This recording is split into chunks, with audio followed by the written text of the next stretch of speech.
Salut les petits loups! Alors aujourd'hui, puisqu'on arrive en période de déconfinement, que le soleil est là, je vais vous proposer une recette que vous pourrez servir avec l'apéritif. Alors, vous connaissez certainement tous le fameux gâteau jurassien qu'on appelle le Tocce. Ben moi, je vais vous proposer une version qui ressemble, mais qui est un peu différente et qui nous vient du canton de Fribourg, de la région du Vuy. Pour être précis, ça s'appelle le gâteau du Vuy. Il y a deux versions, il y a la version sucrée et la version salée.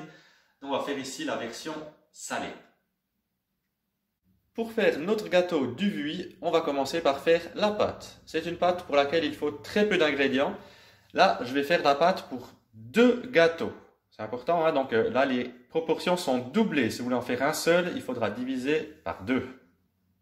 On aura donc besoin de 60 g de beurre fondu et refroidi, de 600 g de farine, de 3 décis et demi de lait tiède, de 30 g de levure fraîche.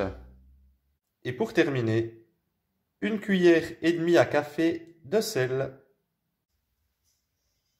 Pour commencer, je vais émietter la levure dans un grand saladier. Donc j'en fais quelques miettes. Voilà. Et je vais rajouter un peu de lait tiède.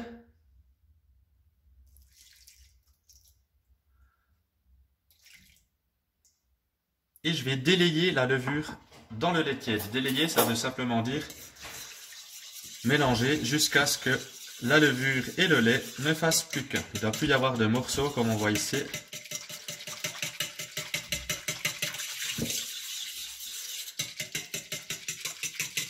Donc ça, on peut le faire aller d'une fourchette, d'un fouet.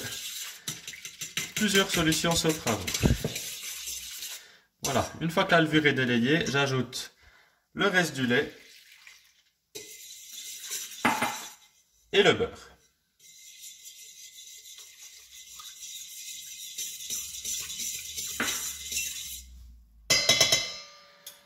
Maintenant que ceci est fait, je vais rajouter la farine en pluie de manière à couvrir l'intégralité des liquides. Donc je commence par les extérieurs et je reviens sur le centre, etc.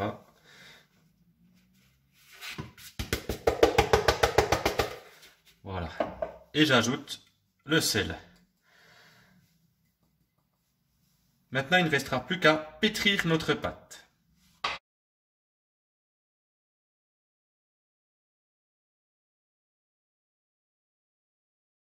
Maintenant que ma pâte est pétrie et qu'elle est formée, je vais filmer le tout de manière à ce que ce soit hermétique et je vais laisser doubler de volume à température ambiante.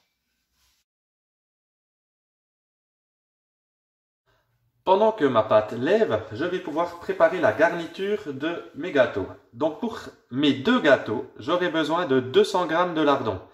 Alors les lardons c'est bon, mais c'est gras. Ce que je vais faire, c'est que je vais blanchir les lardons pour enlever déjà un peu l'excédent de graisse. Comment ça marche? Je vais faire bouillir de l'eau dans une casserole et je vais plonger les lardons pendant quelques minutes de manière à ce que la graisse reste dans l'eau.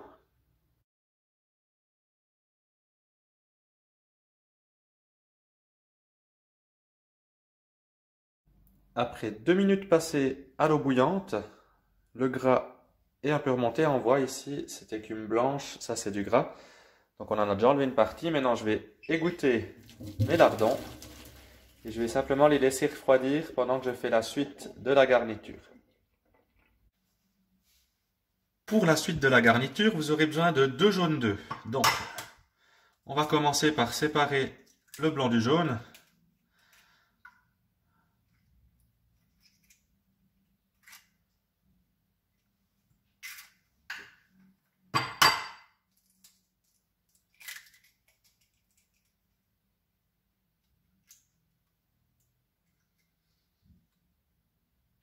Voilà, donc le blanc on peut le réserver pour une autre préparation, à l'occasion, j'en aurai peut-être besoin.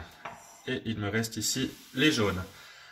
À ces jaunes, je vais ajouter 2 décis de crème double de gruyère, évidemment, la fameuse crème double. Donc c'est clair que si on peut éviter le gras des lardons, quand on utilise de la crème double, c'est pas plus mal.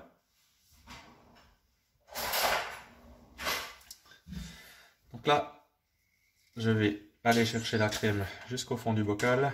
C'est très épais, hein.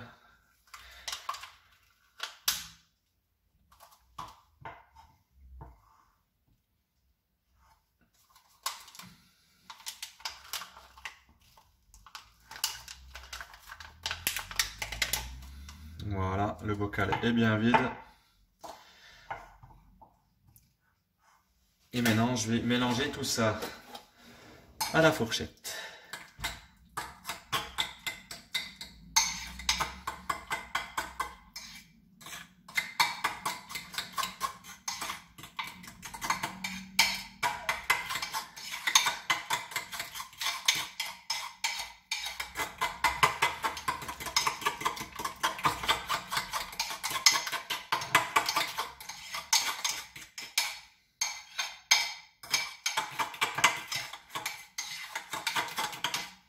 Et voilà, mon mélange est prêt. C'est pas plus compliqué que ça. Maintenant, ma pâte a doublé de volume. Donc, je peux défilmer. Et voilà ma pâte. Je pourrais maintenant la diviser en deux pâtons de taille égale, puisque je vais faire deux gâteaux. Et je pourrais l'étaler en rond, avec un peu de farine sur le plan de travail.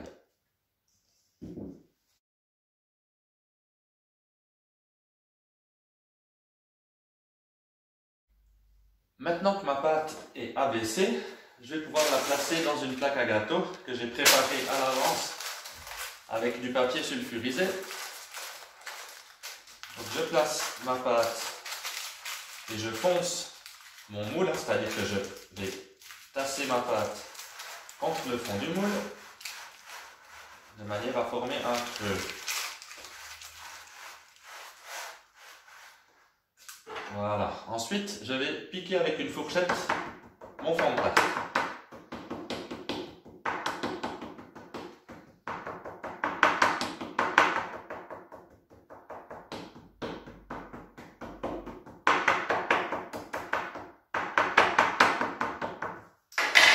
Voilà ce que ça donne après piquage.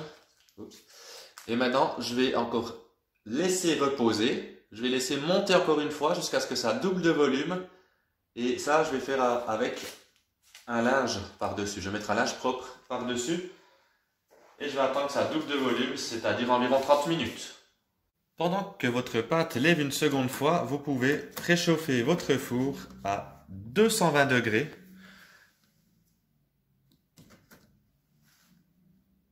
Parce qu'après, on va cuire les gâteaux pendant 20 à 25 minutes à cette température. Bien, alors la pâte a doublé de volume. Je vais pouvoir garnir le gâteau. Donc je vais le garnir avec la moitié de mon mélange œuf crème. Donc là je mets à peu près la moitié de ce que j'ai, puisque je vais faire un deuxième gâteau.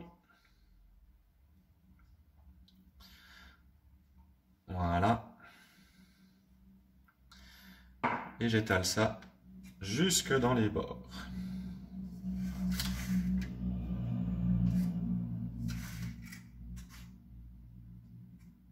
Voilà. Ensuite, je vais parsemer le gâteau avec la moitié des lardons que j'avais au préalable blanchi pour enlever un petit peu le côté gras du lardon. Voilà, donc ils sont ici. Je parsème. On essaie de répartir, qu'il y en ait à peu près partout, hein. Pas toujours facile.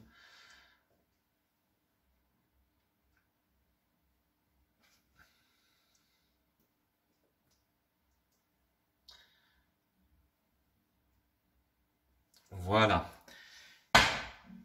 Et pour terminer, je vais ajouter l'équivalent d'une cuillère à café de cumin. Donc là, petit coup de pub, hein, cumin d'Ajoie. Il est excellent si jamais. Voilà, donc environ une cuillère à café de cumin. Et je le répartis sur la surface du gâteau.